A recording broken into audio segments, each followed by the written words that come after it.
You believe the world is a map. You look at the digital projections on your screen, the carefully drawn lines separating nations, the color-coded territories, and the neat, frictionless data flows of the global economy.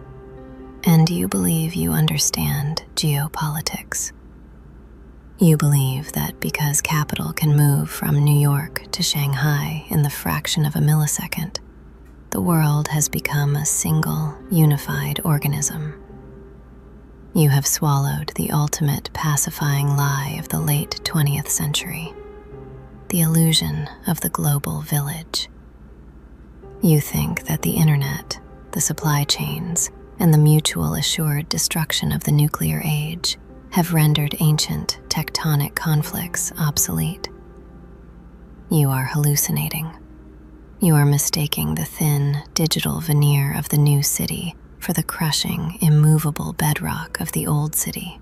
You are confusing a temporary economic treaty with a permanent alteration of human physics.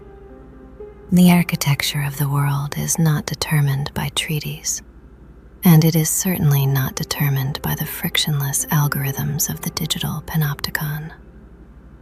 The architecture of the world is determined by mass, by gravity, and by the inevitable, brutal friction of opposing elemental forces. We have warned you about the Bing Wu.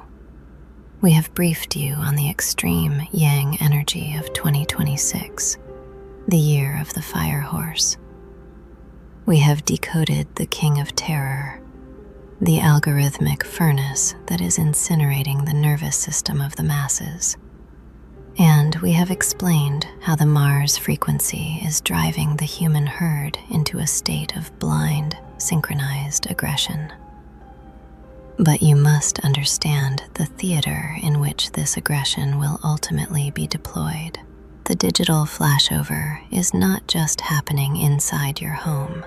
It is happening on a planetary scale. In Century 1, Quatrain 95, Michel de Nostradamus recorded a vision of the ultimate geopolitical collision. He wrote, "Before the monastery is found the twin child, from the heroic and ancient blood of a monk. His fame through a sect, language, and power sounds like twins. Then they will say that the great rocks are torn apart." Esoteric scholars have debated this quatrain for centuries, lost in the minutiae of the metaphor. They look for literal twins. They look for literal monasteries. As always, they apply the small physical logic of their immediate surroundings to the massive, terrifying architecture of the macrocosm. The twin child is the modern, bipolar world. It is the East and the West, two massive opposing systems of human organization, born from the same ancient, heroic blood of human ambition, speaking different languages, operating on entirely different sects of philosophy, yet sharing the exact same planetary ecosystem. They are twins in power, but absolute opposites in elemental nature. And Nostradamus promises us the inevitable conclusion. The great rocks are torn apart, or more accurately translated from the ancient French, the great rocks will grind against each other until they fracture.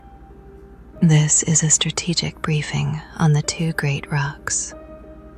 We are going to decode the elemental physics of the conflict between the East and the West.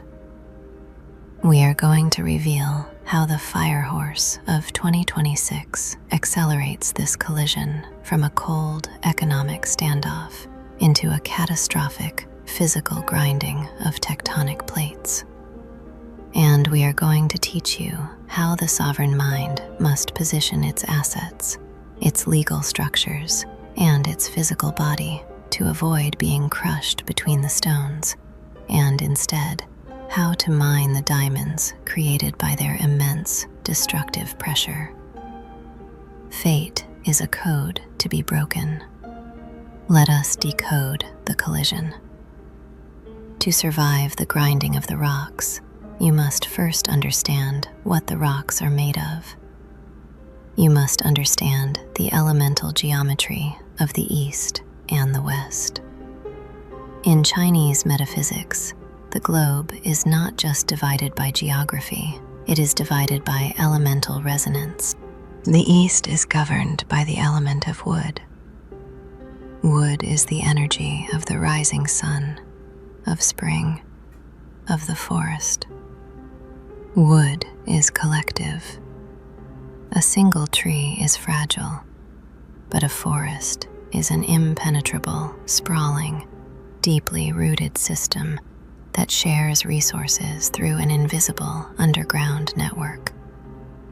Wood prioritizes the survival of the organism over the vanity of the individual leaf. The East operates on this principle. It is a massive, highly coordinated, deep-rooted structure. It plans in decades and centuries. It absorbs. It expands slowly but relentlessly, wrapping its roots around the infrastructure of the globe. The West is governed by the element of metal. Metal is the energy of the setting sun, of autumn, of the sword, and of the coin. Metal is sharp, precise, and highly individualistic. Metal cuts. It separates the individual from the collective. It prioritizes freedom, individual sovereignty, rapid innovation, and the immediate cutting edge of technological advancement. The West operates on this principle. It is fast, brilliant, and deeply focused on the immediate quarterly return. It builds towering, shining structures of steel and glass, but it lacks the deep, communal roots of the forest. In the natural elemental cycle, metal controls wood. The axe chops the tree. For the last several centuries, the metal of the West has dominated the wood of the East. The West used its sharp, technological advantage, its military steel, and its financial coins to carve up the global landscape and dictate the terms of reality. But elemental cycles are not static. They shift based on the overarching architecture of time. We are now entirely engulfed in the year of the Bing Wu, the fire horse. What happens to metal when it is exposed to extreme, unyielding yang fire? It melts. It loses its sharp edge. It loses its structural integrity. It becomes fluid, chaotic, and incapable of holding its shape. What happens to wood when it is exposed to extreme, unyielding yang fire? It burns. It becomes the fuel for the inferno. In 2026, the algorithmic furnace of the new city, the King of Terror, and the Mars frequency are acting as a global blowtorch, directed squarely at both the East and the West. The fire horse does not pick a side, it consumes both. You are watching the metal of the West melt. You are watching its institutions lose their structural integrity. You are watching the extreme individualism of the West devolve into the mass psychosis of the woo-woo self-penalty. The citizens of the West are using their sharp, metallic intelligence not to build, but to cut each other apart in the digital Colosseum. They are blinded by the false trumpets, distracted by the empty prophets, and completely consumed by the internal egregores of manufactured outrage. The West is suffering from terminal neuroinflammation. Its logic is gone. Its edge is dull. Simultaneously, you are watching the wood of the East catch fire. The deep, collective roots are being tested by extreme internal pressure.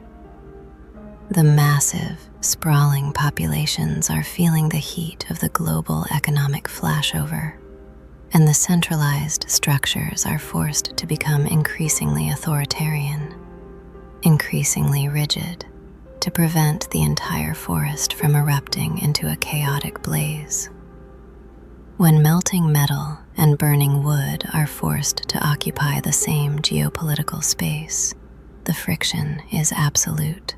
They are the two great rocks, and they are being pushed together by the expanding heat of the global furnace. The amateur, the prey, looks at this geopolitical collision and falls back on their biological programming. They treat the grinding of the global rocks like a spectator sport. They sit on their couches, staring into the black glass of their devices, and they pick a team. They wrap their identity in the flag of the West or the flag of the East. They consume the propaganda broadcast by the empty prophets. They feel the adrenal spike of the Mars frequency, and they pour their kinetic energy into defending their chosen rock in the comments section, on the algorithmic feeds, and in the digital void. They believe their digital patriotism matters. They believe their outrage influences the tectonic plates. This is the ultimate kinetic trap. While the masses are busy screaming at the screen, bleeding their energy to feed the egregores of nationalism, the physical reality of the old city is being violently restructured beneath their feet. When the two great rocks grind, the first casualty is the illusion of the frictionless world. The global supply chains, the international legal agreements, the seamless flow of capital and physical goods. These are fragile Jupiterian concepts. They require peace. They require a cool atmosphere. In the heat of the Bing Wu year, the international infrastructure fractures. We must apply this directly to the architecture of absolute strategic dominance. If you are a business owner, a legal operator, or a sovereign mind attempting to build a physical empire, you must completely decouple your strategy from the illusion of global stability. You cannot rely on the forest, and you cannot rely on the sword. You must become the anvil. Let us decode the financial and operational reality of the collision. When the East and West collide, governments will attempt to weaponize capital. They will use tariffs, sanctions, digital blockades, and the weaponization of fiat currency to attack the opposing rock. The financial system will cease to be a neutral mechanism of exchange and will become an active, highly volatile theater of war. If your business relies on a frictionless international supply chain, you are operating in the space between the two rocks. You will be crushed. Your inventory will be seized. Your international contracts will become unenforceable paper, burned in the fire of geopolitical necessity. The amateur attempts risk mitigation. The amateur tries to lobby the government. The amateur tries to find a legal loophole to maintain their international profit margins. They attempt to reason with the fire. Mitigation is the language of the prey. When the great rocks grind, mitigation is suicide. We prioritize absolute strategic dominance. You must execute a brutal, unsentimental contraction of your dependencies. You must localize your physical mass. You must secure heavy, domestic, physical assets that do not require an ocean to cross or an international treaty to protect. You buy the local real estate. You secure the domestic manufacturing. You hoard the physical commodities that the burning world will desperately need when the global shipping lanes go dark. You do not trust the cloud to hold your wealth because the cloud spans both rocks, and the servers will be the first targets of the digital flashover. You build the analog archive for your capital. You hold the hard assets, the precious metals, the land, and the physical machinery. You execute the albedo of zero in the international market. You pull your capital out of the highly visible, highly volatile global equities that are exposed to the collision, and you bury it deep in the physical bedrock of your immediate, controllable perimeter. This brings us to the legal arena. The courtroom is a microcosm of the global war. In 2026, as the geopolitical stress fractures the economy, you will see a massive surge in broken contracts, failed partnerships, and desperate, highly emotional litigation. Your adversaries will be bleeding. They will be suffering from the somatic toll of the collapsing supply chains. They will face bankruptcy, and in their panic, they will attempt to extract capital from you. They will come at you with the frantic, erratic heat of the fire horse. They will use the chaos of the macro environment as an excuse for their failures, and they will demand that you share their pain. They will ask for grace. They will ask for a settlement. Do not give them an inch. When an adversary attempts to make their geopolitical problem your legal problem, you must drop the absolute, heavy, unforgiving weight of Saturn upon their neck. The law is the last remaining structure of the old city that has teeth. You do not use the law to mitigate their pain. You use the law to completely and permanently sever their access to your perimeter. You do not argue the morality of the macroeconomic collapse. You do not engage in the emotional theater. You rely on the cold, immutable, wet ink text of the physical contract.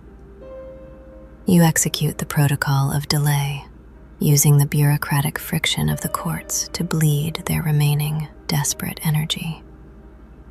You force them to spend the capital they do not have, fighting a war of attrition against a sovereign mind that feels no empathy for their lack of preparation. You do not settle. You dismantle them. You take their remaining domestic assets in the judgment, and you absorb their ruined structure into your own citadel. You use their weakness to expand your physical footprint in the exact moment the rest of the market is paralyzed by the grinding of the great rocks. This level of ruthlessness requires a psychological firewall that the masses cannot comprehend. To execute this, you must entirely reject the biological urge to participate in the collective narrative of the war. The false trumpets will be deafening. The media apparatus of the West will demand your absolute allegiance. They will blow the horn of patriotism, attempting to trigger your Mars frequency, demanding that you sacrifice your capital, your energy, and your sovereign mind to feed the egregore of the state. The East will demand the exact same of its own people. Both rocks will demand that you act as the mortar between them. They will demand that you allow yourself to be crushed to serve the geopolitical hallucination. You must become the ghost. You observe the collision, but you do not internalize the panic. You see the propaganda for what it is, an acoustic weapon designed to conceal the madness of the empty prophets who steered the world into the furnace in the first place. Look at this code, you tell yourself when the geopolitical alarm bells ring. Look at how the machine is attempting to extract my kinetic energy. Look at the hollow brass. You do not validate the illusion by fighting it, and you certainly do not validate it by pledging your life to it. You starve it of your belief. Let the metal melt.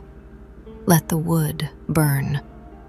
Let the fools of fire run to the front lines of a digital and economic war that was engineered to bleed them dry. Let them wrap themselves in flags while their bank accounts are drained by inflation, and their physical autonomy is stripped away by the architects of the new city. You are not the main character in their geopolitical nightmare. You are a physical entity, bound to the physical earth, responsible only for the absolute dominance and survival of your own perimeter. When the great rocks grind, the friction generates immense heat.